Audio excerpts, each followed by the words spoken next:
Bonjour, bonsoir à tous, j'espère que vous allez bien.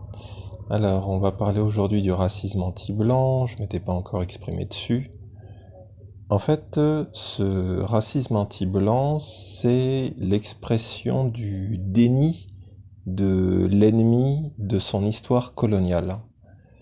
Notre ennemi n'assume pas l'esclavage, la colonisation, toutes les horreurs qui y ont lieu et qui continuent de se perpétrer, mais qui ont pris une autre forme. Pourquoi un tel déni? Eh bien parce que le point de non-retour a été atteint depuis longtemps. Ce point dans lequel tu te dis, si je le franchis, ça va me revenir dans la gueule à une puissance monumentale.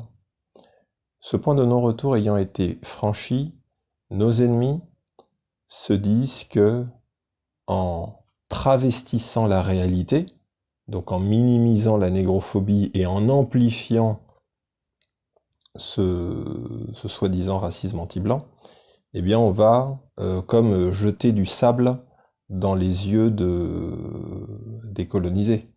Ils vont être perturbés, ils sauront plus où donner de la tête, et c'est le but. En fait, ce racisme anti-blanc, c'est juste une façon de gagner du temps. De gagner du temps face à une vague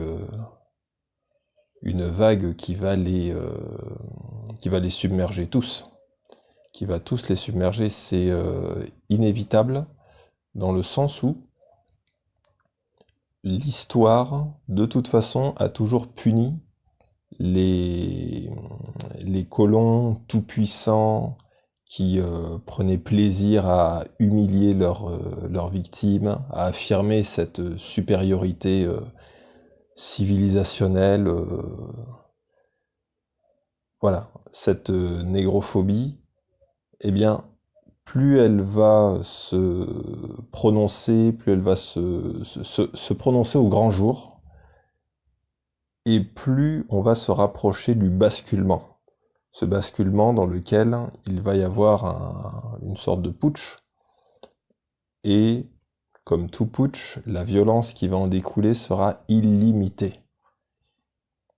Et c'est à ce moment-là que voilà, les fameux RG iront se planquer au Groenland, parce que il sera trop tard pour eux, hein. De la même manière que les nazis sont allés se planquer en Amérique du Sud. Voilà, l'histoire a un sens, et les choses vont basculer. Donc voilà, ne vous inquiétez pas pour cette histoire de racisme anti-blanc, c'est juste du déni de nos ennemis.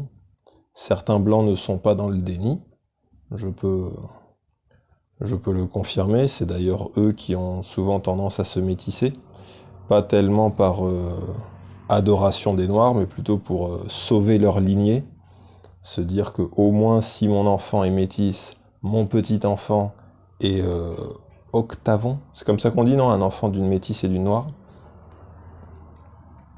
Et l'arrière-petit-fils encore plus africanisé, et bien du coup la lignée autrefois